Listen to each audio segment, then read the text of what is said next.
read about this on Wikipedia. The Rocky Mountain Rendezvous.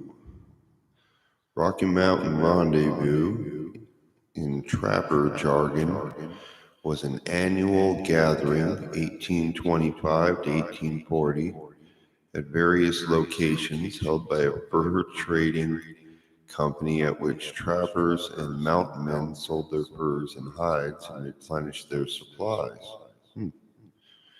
The large fur companies put together teamster-driven mule trains which packed in whiskey, holy cow, and supplies into a pre-announced location each spring, summer, and set up a trading fair. Rendezvous, and at the season's end packed furs out, normally the British companies, to Fort Vancouver, so there was a American Canadian connection there. I have some Canadian ancestry in my background. That's actually where my Swedish ancestors came in through. We came in through Canada and then eventually came into the United States, where a lot of people came in through, say, Ellis Island and through that area, right? So when my grandfather came in, he married a Swedish woman. So my great-great-grandfather was full Irish, and I remember hearing about stories where he would tell stories around the kitchen table, right? Usually after dinner or, before bedtime, something like that. So I'm sure that during the Rocky Mountain Rendezvous, they would have different storytelling sessions, things like that. Legends of the Hills, things like that. So maybe I'll go find something about that. That'll be interesting. Okay, let's see. Companies to Fort Vancouver in the Pacific Northwest. Again, this is from Wikipedia that I'm reading. And to one of the northern Missouri river ports, such as St. Joseph, Missouri, an American overland fur trading company. Okay. Rendezvous were known to be lively, joyous places where all were allowed: fur trappers, Indians, native trapper wives and children, travelers, and later on, even tourists who would venture from even as far as Europe. Wow. So this is an international gathering that we're talking about here, as Europe to observe the festivities. I'm sure that would have had something to do with, say, various May Day, the Maypole, some pagan gatherings, would have been still well known back then as being something that would take place. Okay, I'm not the biggest expert. I'm just reading. Rendezvous were known to be lively, joyous places where all were allowed: fur trappers, Indians, native trapper wives, and children. So as you can see, no racism was allowed there. I'm sure there were certain people that were doing that, but I'm not into that. I'm into equality among peoples. Travelers, and later on, even tourists who would venture from even as far as Europe to observe the festivities.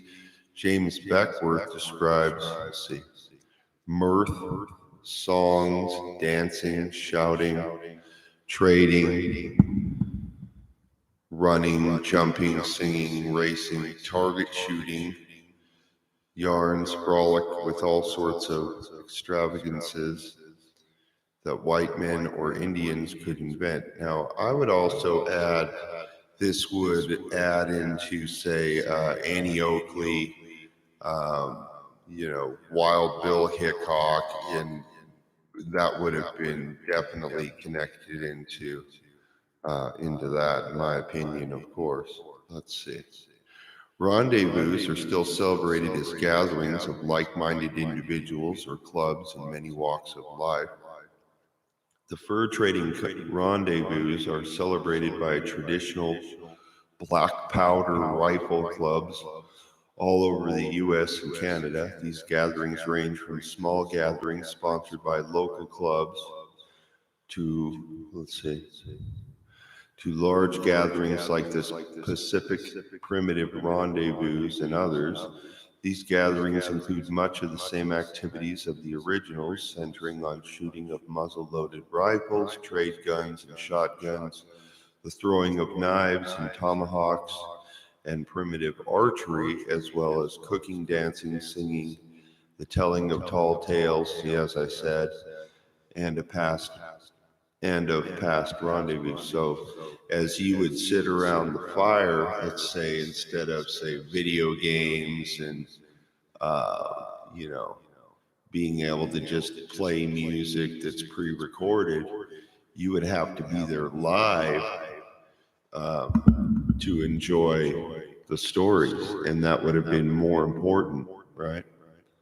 But as we are in this whole COVID-19 era, maybe that type of thing becomes more important, even if it's just online that we do it, you know what I mean? Personas taken on by participants include trappers, traders, housewives, Native American frontiersmen, free trappers, and many others, including soldiers. So maybe the soldiers, or people who were previously soldiers, would have partaken in that. Okay, so here we go. 1825, McKinnon, Wyoming, the first rendezvous of white traders and trappers in the Rocky Mountains occurred in July 1825. All right, so that would be how many years, right? So if you look at that now, that's a 95-year anniversary this year, and in 5 more years, that'll be a 100-year anniversary that was established. Okay, 1825, just north of McKinnon, along the Henry's Fork River. So obviously, there will be various gatherings. Okay, now here's something interesting. I live in Utah. I'll get down to that in just a second. They joined members of William Henry Ashley's expedition at this rendezvous. Jedediah Smith, how's that for an old school name? Became Ashley's partner in the fur trade. All right. 1826 at Cache Valley, Utah, and that would be north of where I am now. I'm in Midvale, Utah. But Cache Valley is, say, I'm pointing that way. That's north, right? That's south. That's west. Well, pointing that way. And then that's east. All right. So let's see. 1826, Cache Valley, Utah, either at today's Cove or at the more southern Hiram. After the rendezvous, Ashley and Smith continued up to the Bear River, where they met up with David Jackson and William Sublette. Smith, Jackson, and Sublette bought out Ashley's share of the fur company. Okay. I've been to Bear Lake, so it's going to get into Bear Lake. Now, why would it be called Bear Lake? Well, maybe they did some trading there with like bear furs or something. I don't know. 1827 at the Bear Lake near today's Lake Town, Utah, conflicts and fights with Blackfoot Indians during the meeting. Okay. So maybe there was a territorial dispute where the Blackfoot tribes were there. And as I've said, I feel it would have been much better if you could have lived in harmony with the natives rather than, had big fights over it. But as you know, with the buffalo fur trade, that there was a wholesale slaughter of these buffaloes that took place, and the Plains Indians lived, off the buffalo to survive. So, I mean, if you see people coming in that are threatening your way of life, that might spark a fight. 1828, Bear Lake, near Lake Town, Utah, fights with Blackfoot. Okay, let's see. I'm reading down the list. 1829, Lander, Wyoming. Okay, there was gathering there. That's all it says. 1830, Riverton, Wyoming. The company was sold to Jim Bridger, Thomas Fitzpatrick. So that would be an Irish last name, right? Usually when you see Fitz, there's a Norman connection there. Milton Sublette, the brother of William, and Henry Freeb, and Baptist Gerbils. Okay. 1831, Cache Valley, Utah, as in 1826.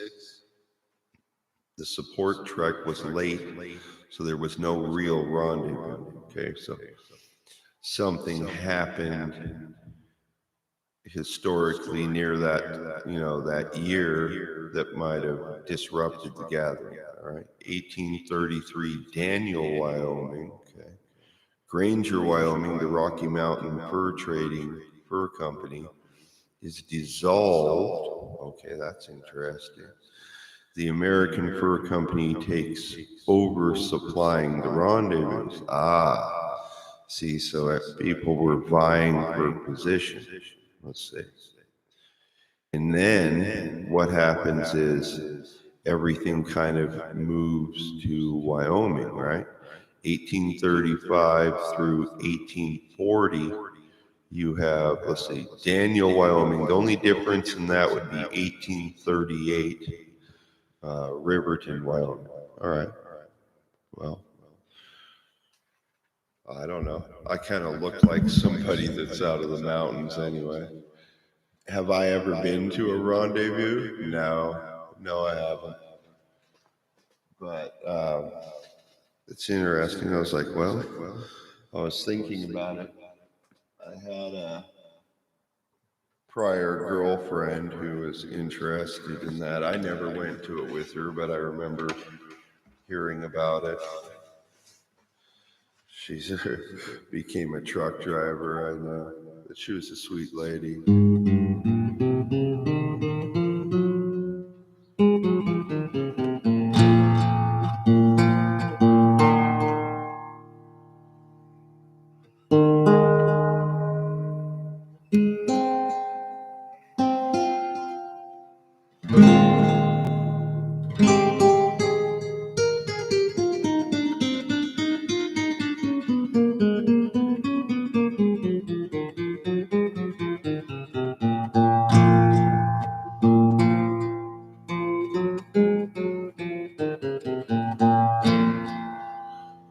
Welcome to the rendezvous.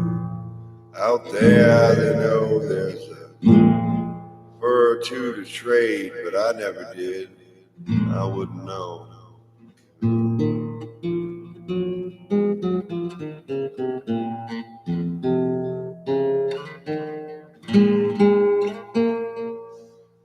Should I bust out? Well, maybe not.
legend of Grizzly Grill. No, I'm just kidding. He was the greatest grill they ever did see. That's what he used to call me. I said, Grill, what you got? What you going to cook up? I said, well, maybe we'll cook up some grizzly bear. No, I'm just joking. Cook up a grizzly bear steak. No, we're not. Don't cook up a beard either. They don't taste very good.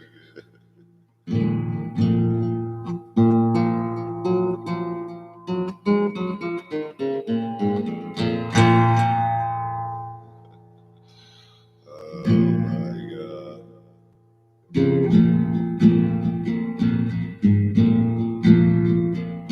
Welcome to the mountain. The old man, he's got a beard as long as the day is into the night sky. He can whip that beard around and poking holes in the sky, saying those are the stars now. Grizzly as he is, he's got a beard as long as the sky. Yeah. Long as the stars have been there, he's got his beard so long he could wrap it around each star twice and call it good, maybe thrice, maybe add a little spice and grill it on up for you. And the story that is so true. Foxy as he is, he's got a tale or two for you and you. Grizzly as the day is long.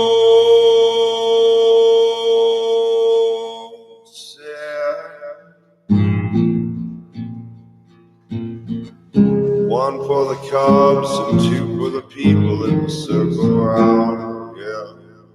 Circle around the campfire song and the story around, yeah. Grizzly man, he knows the story, let me tell you again. Was a young man, yeah. Was a young man, took his woman to the, yeah, great outdoors, yeah. Said he knew everything about the land, but the land came and kicked his ass. That's what happened, you know. Mama Bear didn't want him on the land, no, no, no, no.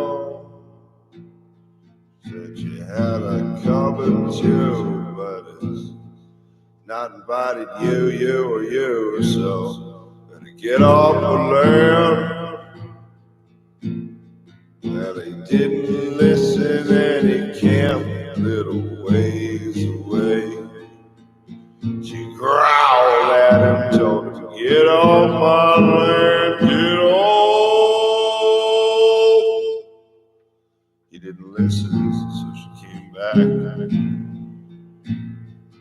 She tore through the tent wall, yeah, in the middle of the night. First thing she did was eat him whole. Second thing she did was eat the one that came with him whole too. You should have known, she told you. Get off my land, she said. My ancestors have been here longer than you. She goes back to the primordial time where that's the rule of the land. And you've been there longer, that's the way it goes, yeah. Grizzly mama told you to get off the land man, you better know which way is for you, you and you. Fire, yeah. Fire in a mind, yeah. Fire in a heart and soul. Said I already got plenty of these other grizzlies coming around to take out a cup or two. They didn't want the competition. Yeah. For the salmon that was swimming upstream. Yeah.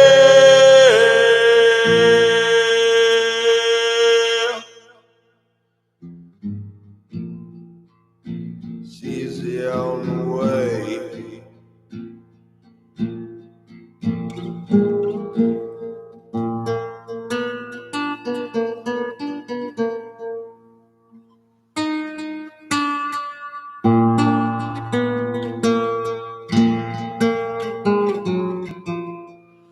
Let me tell you a story about the salmon of wisdom. Said he caught it there in Ireland.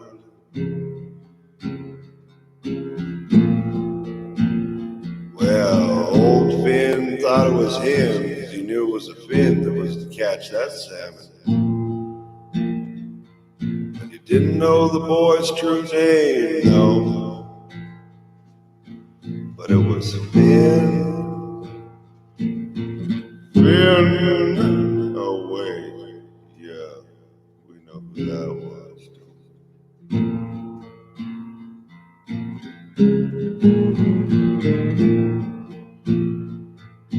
Touched his thumb to the salmon as he cooked it on the fire.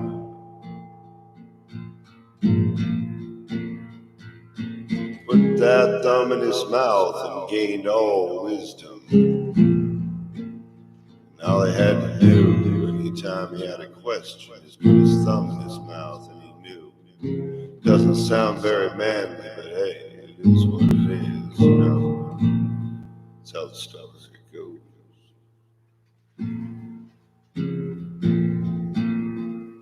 Shall we? I think we shall.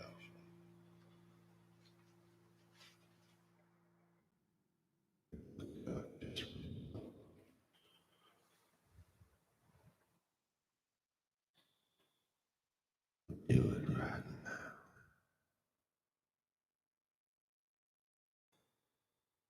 Ooh, salmon of knowledge. Let's read about it.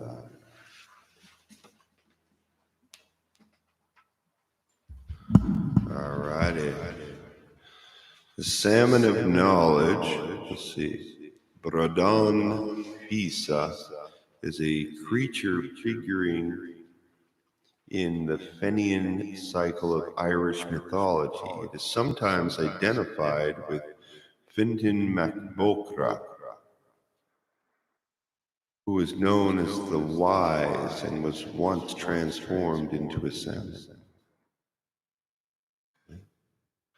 Salmon story figures prominently in the boyhood deeds of Fionn, which recounts the early adventures of Fionn MacCumhail. According to the story, an ordinary salmon ate 9 hazelnuts that fell into the well of wisdom on Tobar Sagaeus from 9 hazel trees that surrounded the well. By this act, the salmon gained all the world's knowledge. First person to eat of its flesh would in turn gain this knowledge. I would also note that most likely that fish would be reborn, somewhere else. But I don't know. I'm just saying. Is that a fact? No. That's just me adding to it. Let's see. The poet Finn Eces, E-C-E-S, or Finnegas, Spent 7 years fishing for this salmon. Finally, Finn caught the salmon and gave the fish to Fionn, his servant and son of Cumhale, with instructions to cook it, but on no account to eat any of it. Fionn cooked the salmon, turning it over and over, but when he touched the fish with his thumb to see if it was cooked, he burnt his finger on a drop of hot cooking fish fat. Fionn sucked on this burned finger to ease the pain. Little did Fionn know that all of the salmon's wisdom had been concentrated into that one drop of fish fat. When he brought the cooked meal to Finnegas, his master saw that the boy's eyes shone with a previously unseen wisdom. Finnegas asked Fionn if he had eaten any of the salmon. Answering no, the boy explained what had happened. Finnegas realized that Fionn had received the wisdom of the salmon, so gave him the rest of the fish to eat. Fionn ate the salmon, and in doing so gained all the knowledge of the world. Throughout the rest of his life, Fionn could draw upon his knowledge merely by biting his thumb. The deep knowledge, so it's not just sucking on the thumb, he had to bite his thumb. The deep knowledge and wisdom gained from the salmon of knowledge allowed Fionn to become the leader of the Fianna, the famed heroes of Irish myth. In Welsh mythology, the story of how the poet Taliesin received his wisdom follows a similar pattern. Okay, that's interesting. So let's read about that. Okay. All right. Aha. Saying I have Brythonic ancestry. I know that. I think I'm actually majority Welsh, but I do have strong Swedish ancestry as well. Taliesin, let's see, 6th century Welsh pronunciation. Okay, was an early Brythonic poet of so that's pre-Roman Britain, whose work has survived in a Middle Welsh manuscript, the Book of Taliesin. Taliesin was a renowned bard who is believed to have sung at the courts of at least 3 Brythonic kings. See, so I would also say these really wise people may have been made into heroic figures, right? Of course, through poetry and song, and then, that would have changed over time. And let's see, okay. In legend and medieval poetry, he is often referred to as Taliesin ben Beard, the chief of bards or chief of poets. So he was somebody who may have existed, right, as a real person. He is mentioned as one of the British poets of renown, along with, I would say, Welsh, or Brythonic and Welsh are directly connected, in my opinion, of course. Talhern, father of the Muse, okay, Aneurin, let's see, Blockfard, and Sian Weneth Gwag, let's see, Sian Wheat of Song. There's also a like King Arthur connection, right, or a Myrddin. So you had what were, in my opinion, were called poet kings, or like shamanic kings, who obviously, if we were living according to that, the wisest people would have been chosen to be leaders versus, whoever had the biggest club. All right. In the Historia Britonum, and that's obviously Latin, right? Latinized, and is also mentioned in the collection of poems as, let's see, E. Gudonin. Taliesin was highly regarded in the mid-12th century as the supposed author of a great number of romantic legends. Again, Roman romantic. That's your overlay. According to legend, Taliesin was adopted as a child of Elfin. Interesting. And you also have the Elfdalian language, the son of Gwydno Geranher, and prophesied the death of Gwynedd from the Yellow Plague. In later stories, he became a mythic hero, companion of Bronn the Blessed and King Arthur. So, is there a connection possibly between Bronn the Blessed and Arthur? Well, possibly. All right. So I'm going to click on Bronn the Blessed. All right. And we're going to go down here. Now, as I stated, you're going to see, let's see, past leaders kind of sung into heroic myth, which was by tradition something that happened. All right, let's see. Oh, wow. I saw a crow yesterday when I was in the mountains, by the way. Bronn the Blessed, let's see.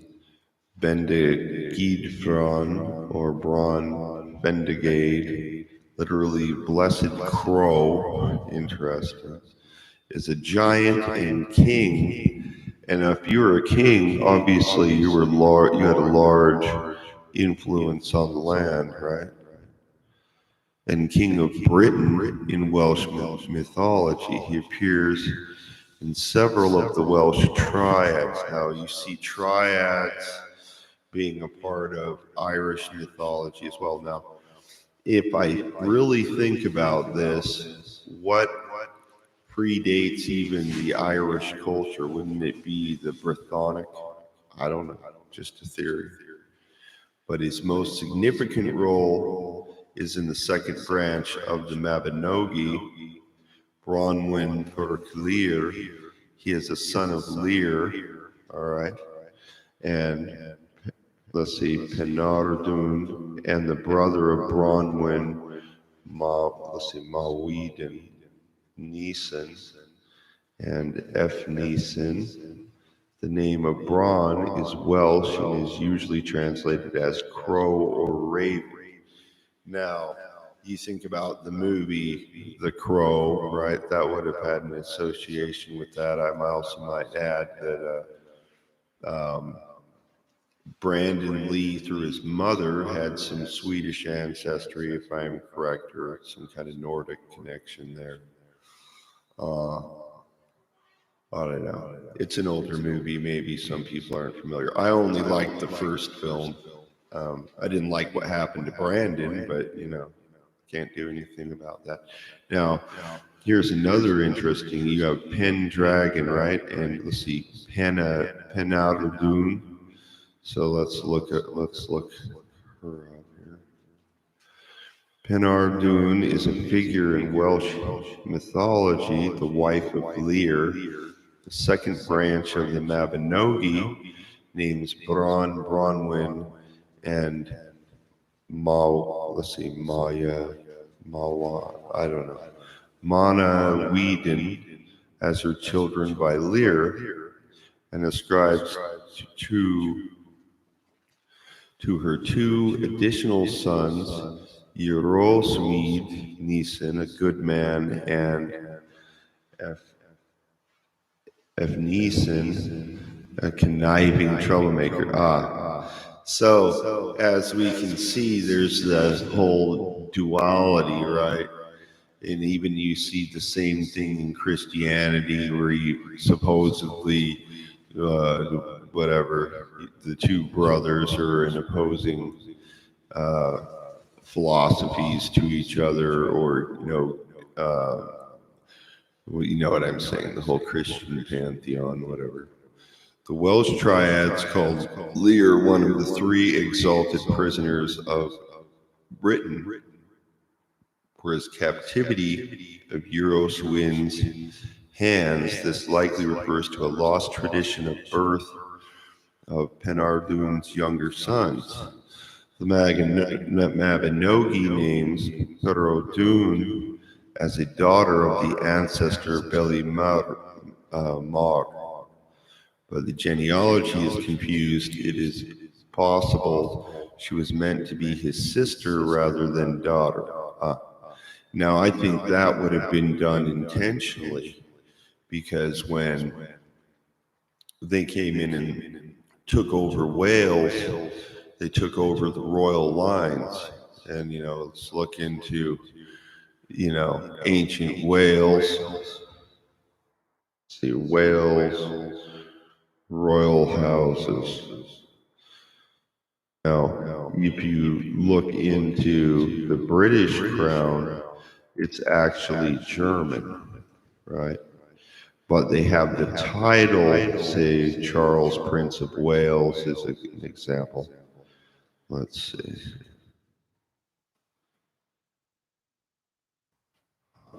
May 1st, 2014, the Queen appoints the Prince of Wales to an honorary title.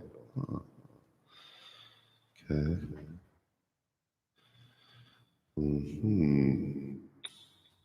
Let's see what I can find.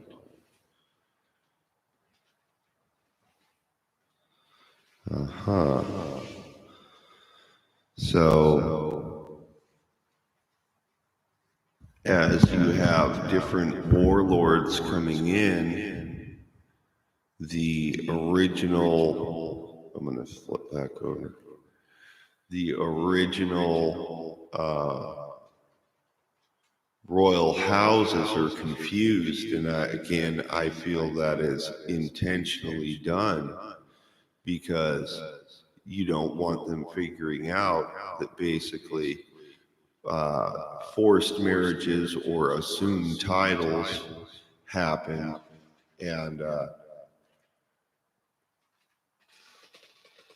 am I an expert? No, I'm just, I find it interesting, so I'm talking about it.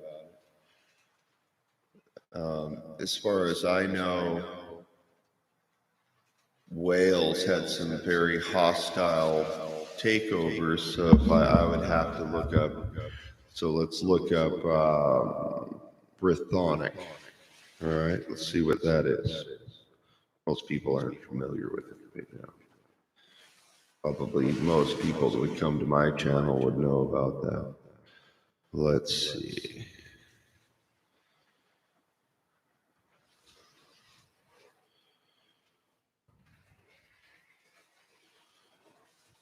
Look up.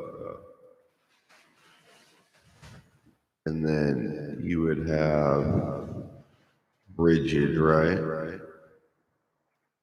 Let's see. Briton. Okay, maybe not.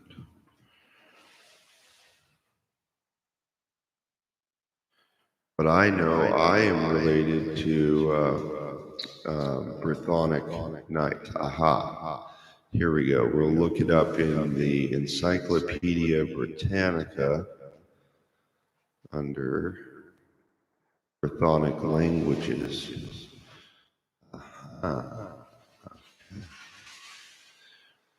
Normally you have to pay more to get more access, you know what I mean?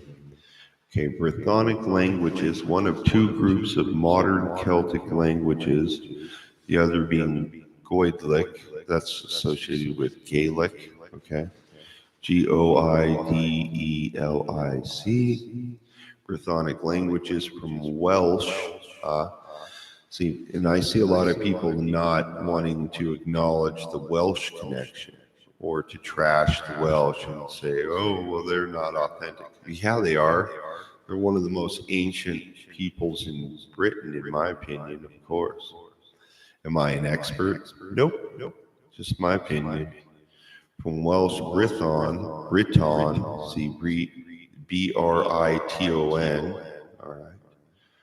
parentheses, are or were spoken on the island of Great Britain and consist of Welsh, Cornish, and Breton. Now, I'm going, let's see, they are distinguished from the Goidlic group by the presence of the sound P, where Goidlic has K spelled as C, earlier Q. Okay? Let's see, both derived from an ancestral form K, all right, in the Indo-European parent language. That's I'm not going to get into that, but we'll just say certain people would question that. An asterisk identifies a sound as a hypothetical and reconstructed form. Brythonic languages are therefore sometimes referred to as P-Celtic. All right. So I'm going to click on Breton. That's with an E. Okay. Brythonic Knights. Okay. I'm just associating it there because I know through my Stevens last name that that's connected into that. Anyway, Breton language, Breton Brezhoneg, one of the 6 extant EXTANT Celtic languages, the other being Cornish, Welsh, Irish, Scottish, Gaelic, and Manx. So you can see there is a root language to everything, and then it kind of branches out into different areas. But my theory is it goes back to one main tribe that was the original root of all of, they say, Northwestern or North, whatever you want to say, Northern European ancestry people. It shares with Welsh and Cornish an identical basic vocabulary, and with all other Celtic languages, the grammatical use of initial consonantic variations, which is used mainly to denote gender. Makes sense. If you're a woman or a man, or if you were addressing a woman or a man, you might use different terminology based on what their sex was. All right. Breton benefited culturally and socially from a language recovery movement that emerged in Brittany in the late 20th century. Now, if you look at Welsh, it has degraded as a spoken language, even in Wales. Then they were trying to bring the language back, right? Here we go. Interesting. Now, where did the name America come from? Breton was introduced into Armorica, Western Gaul, now Brittany, in the 5th and 6th centuries by migrants from southwestern Britain. Interesting. Southwestern. It became firmly established in the western part of Armorican Peninsula. See, isn't that very similar to American? I think it is. Switch that over, so maybe the R and the O. While in the eastern part of Romance language, Gallo-Romance, so then that would be after the Romans came in, they adopted, parts of the language in order to, more easily rule the area. French later became the language of the region's town. Interesting. Of course, that's post-Charlemagne. Old Breton is in use up to the 11th century. Yep. It's known through glosses, words, and names recorded in documents. Middle Breton appears in the, Catholicon, Breton Latin French dictionary published in 1499. So Charlemagne is 1066, and so that's, a few hundred years later. Well, more than that, but you know what I mean. Pretty much close. Yeah, a few hundred years, something. and attributed to Jean Latiduc. A number of texts that date from the 15th through the 17th centuries use late Middle Britain, mostly in the form of elaborate poetry that exhibits prosody akin to that of medieval Welsh poetry. Now, if I relate that into, say, the Skald and the Skaldic tradition, you see that through song, either even just spoken word, or you would, you know what I mean? It would be rhythmic, but the histories were held, you know, in the same account by the Bards or the Filly being the highest authority in the land. Okay, well, let's see. Now we're going to get into Amorica. We're going to click on that one. Okay. Ancient region, France. Huh.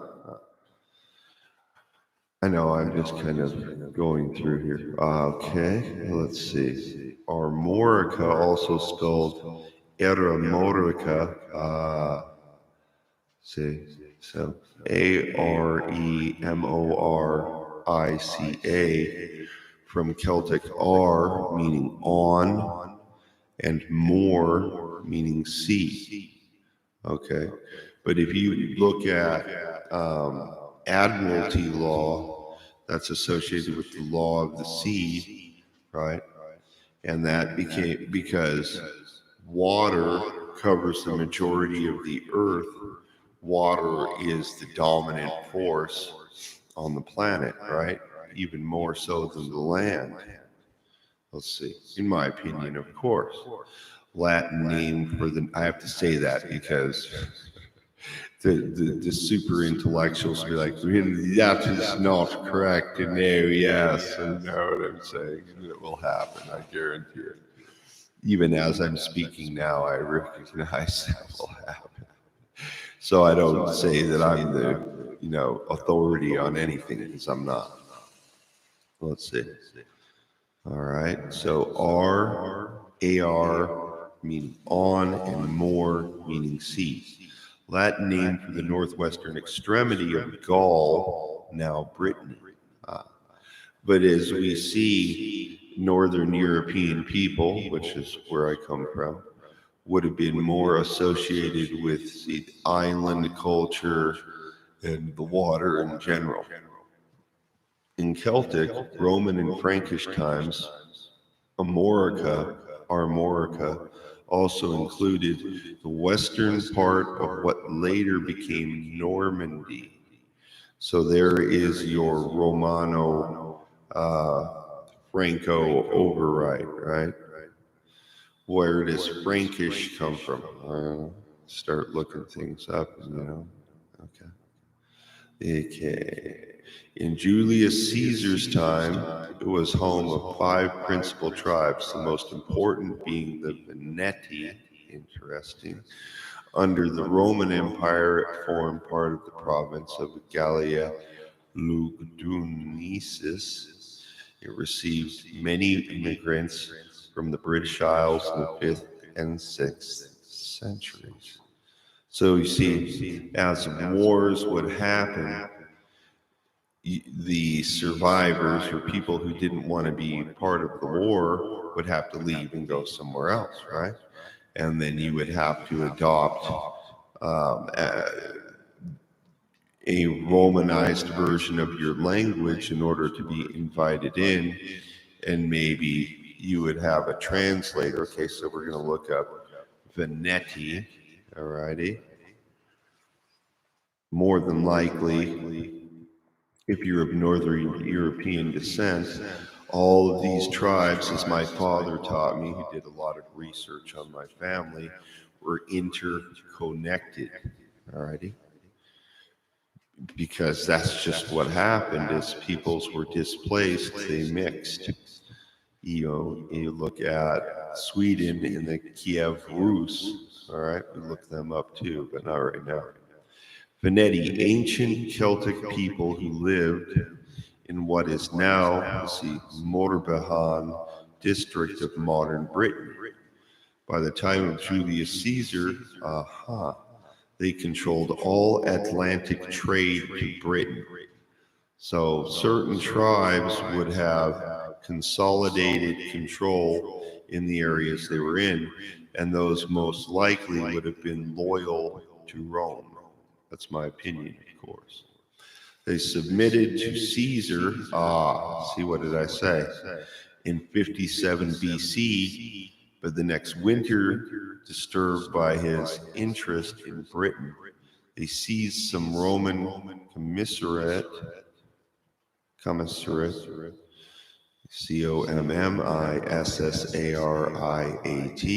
officers, and with the support of several, here it is, maritime states. Now you look up maritime law, and that is directly connected to modern day. You look at the Spanish dollar, and you will find that the Spanish dollar is directly connected to the US dollar. Yeah. Okay. Now, let us see.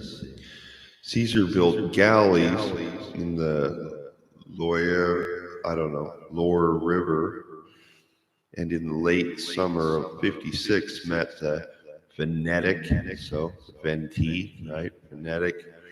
fleet of more than 200 ships in Quiberon Bay and destroyed it. Ooh. So he saw them as rivals.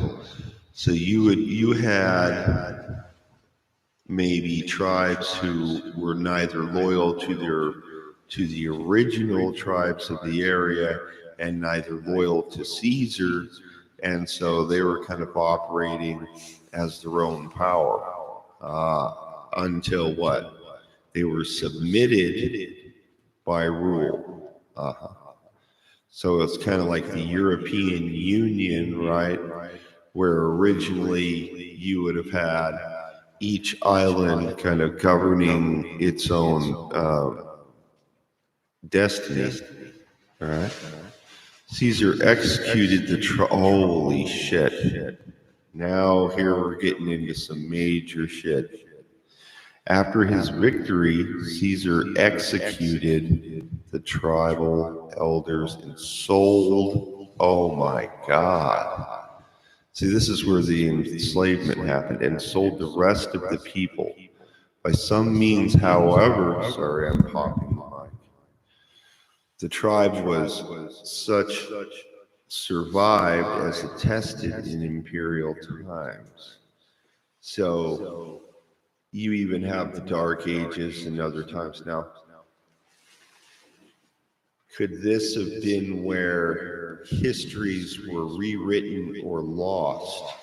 Well, yeah, because largely it was spoken word, right?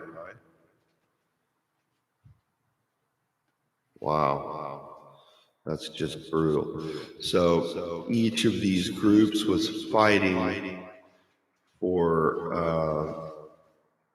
position, and obviously they lost. Let's see. Shall we look up Lawyer River? Okay. Let's do it.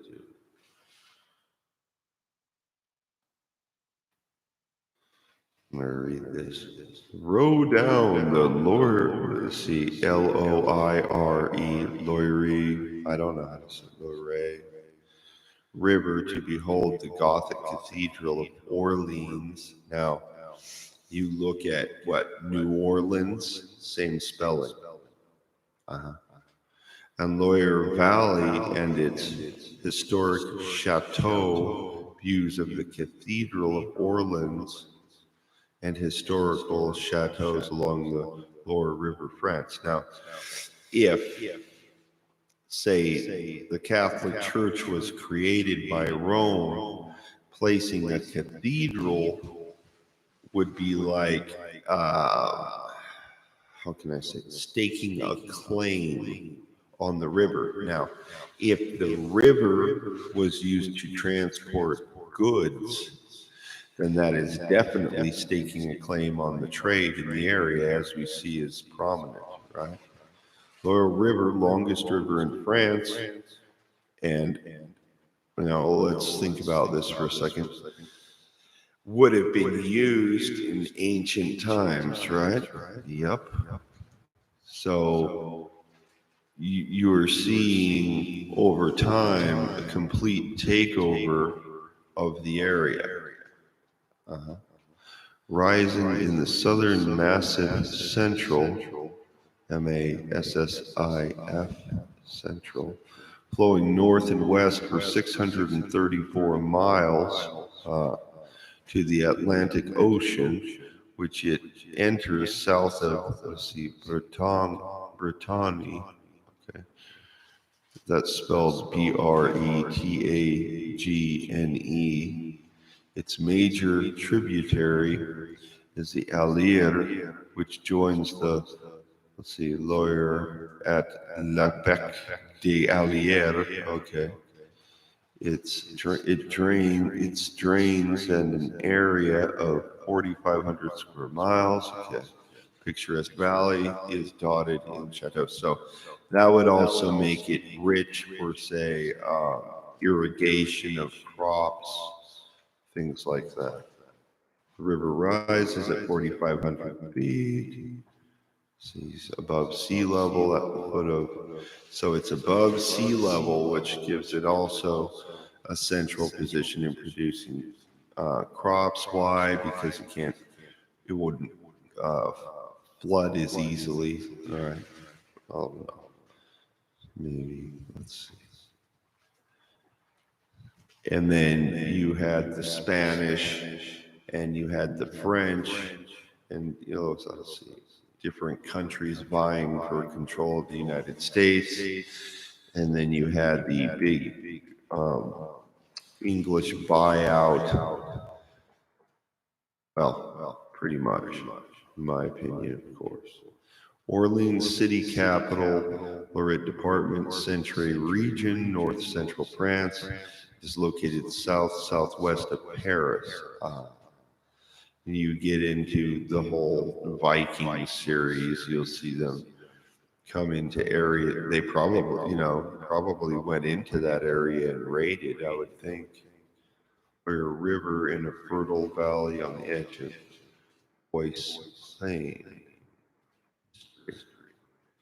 Orleans, which derives its name from the Roman Aurelianum, that's Latin, right?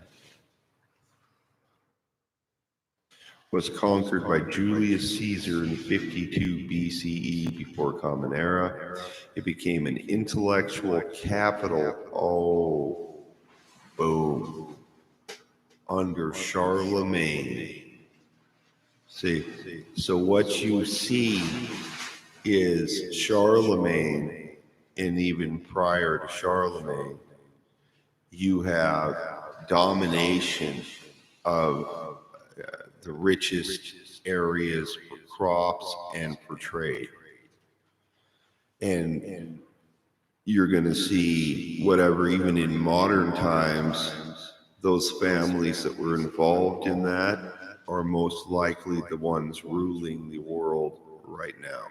Well, that's my opinion, of course. So let's see.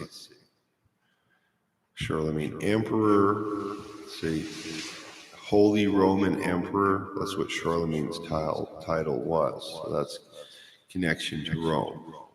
So that again is the Romano-Gaelic or Gallic connection. Emperor from 800 to 814, so for 14 years. That if you think about that, that's a good amount of time to be in rule. If you think about the average presidency is 4 years, he served nearly, not quite, but nearly 4 terms if he was president in our modern times. And in the 10th and 11th centuries, it was the most important city in France after Paris. In 1429, during the 100 Years' War, whoosh, okay, after it had besieged for 7 months by the English the French national heroine, Joan of Arc, very prominent figure, known as Maid of Orleans, and her troops delivered it. Victory continues to be celebrated annually. But did they really deliver? See how history can be rewritten? Or is it possible that Joan of Arc was kind of like this mystic, kind of like a vulva, as other people have stated as possible, and that they came in and seized and took advantage of what she fought for. So in the older tribes, a woman could rise to leadership. All right. Sure, why not? She's got the intellectual basis, you know. It's not always about, and she was known to be, a supreme warrior, as far as I know. I don't know. But let's see. Now, and then of course she's sainted, so then it looks nice on paper, doesn't it? Okay, let's see. We're going to look up 100 Years' War. All right. 100 Years' War, intermittent struggle between England and France in the 14th century. Now, I would note that England was taken over by Rome. So you have feudalism through the whole Holy Roman Empire connection. But as we can see, that more than likely was instigated through France, right? Okay. I don't know, I'm just saying. As I said, I'm not an expert, nor do I say I am. All right. 100 Years' War, intermittent struggle between England and France in the 14th and 15th century over a series of disputes. And this is all from Encyclopedia Britannica. So I give them credit and reference them so that they get credit, so you know where to look. 14th to 15th centuries over a series of disputes, including the question of the legitimate succession to the French crown. Yeah. Struggle involved several generations of English and French claimants to the crown and actually occupied a period of more than 100 years. So none of these things happen over a short period of time. I mean, you have massive events that happen that kind of pushed things forward, right? Or what I would call rallying points. That's a good way to put it. And then claims being staked, maybe being lost, reduced, and then regained and expanded. You even look at Sweden, and Sweden had expansion and decline. Okay, let's see. Was it the Russo-Swedish War or something like that? Well, let's see. I covered it before a while ago. Let's see.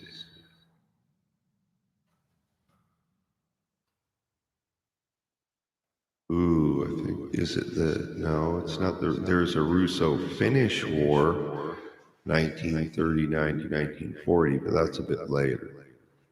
Okay.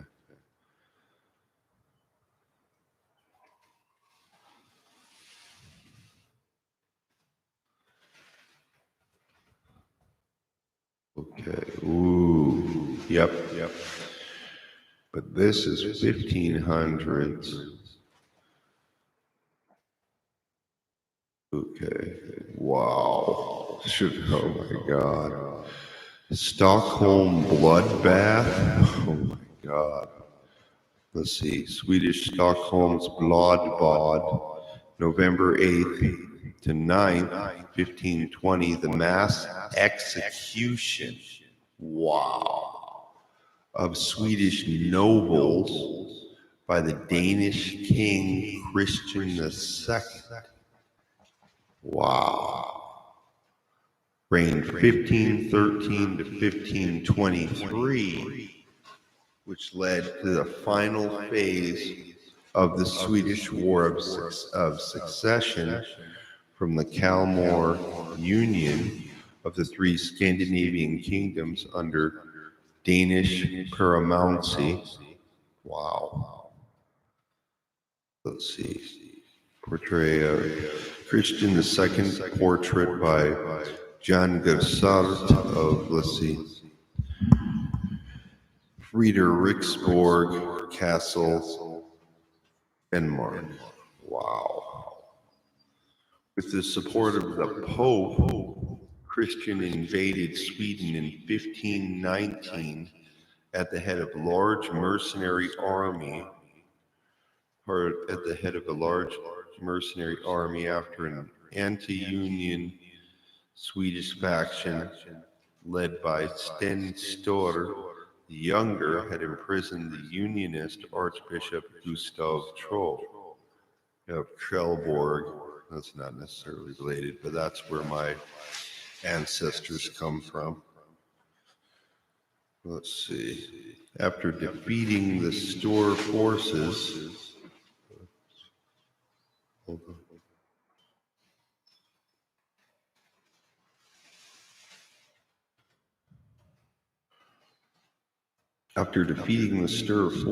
and taking Stockholm, September 1520, Christian, at the instigation of Troll, had more than 80 Swedish nobles executed for heresy.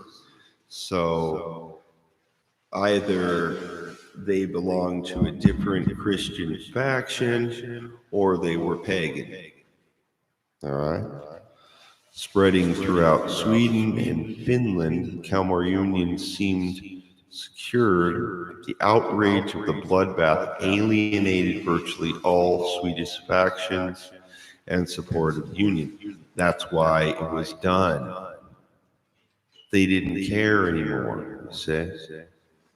By 1522, Gustav I Vasa reigned 1523 to 1560. So that's even more expanded than even Charlemagne, right? Was able, with the help of peasants, so let's see, of Dalarna region and Hanseatic League to drive the Danes out of Sweden and finally to dissolve the Kalmar Union. So they were able to rally back, but for how long, right? Ooh, so let's read about Christian II here. Okay.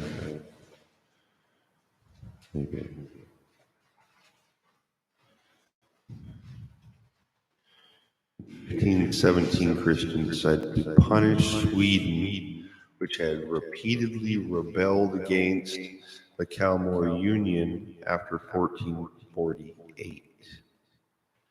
So this would have eventually gone into Queen Elizabeth I era. He allied with this, not quite, but you know what I mean, because she died 1603 in her 60s. So if I rewind that, she's, maybe 1540s era she was born. Let's see. And now there's Queen Elizabeth II, who's currently the ruling queen. All right. He allied with the Swedish Unionist Party headed by Archbishop Gustav Troll, and after two setbacks, 1517 and 1518, he finally defeated the forces of the Swedish regent.